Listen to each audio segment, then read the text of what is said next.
Now, a wild story out of Philadelphia. A funeral burial gone terribly wrong when pallbearers fell into the grave while carrying the casket of their loved one. So the platform above the burial site just collapsed, sending the men plunging down into the hole, and the terrifying moment was all caught on camera. Reporter Chad Bradelli from our sister station in Philadelphia has the story.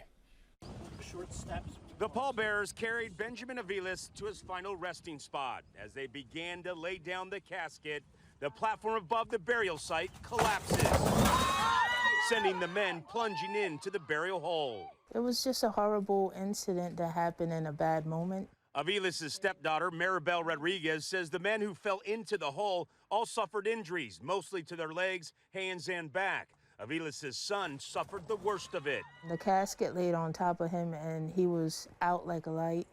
His face was in the mud. She and her family blame Greenmount Cemetery and the Rodriguez Funeral Home for what she calls subpar conditions for a burial.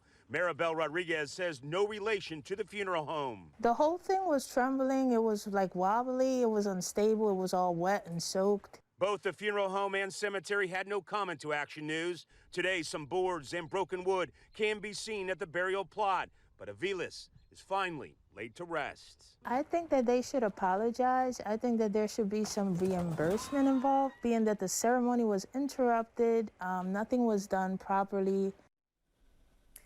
All right, that was Chad Bradelli reporting. Fortunately, it seems like none of the injuries are considered serious, and everyone involved is expected to be okay.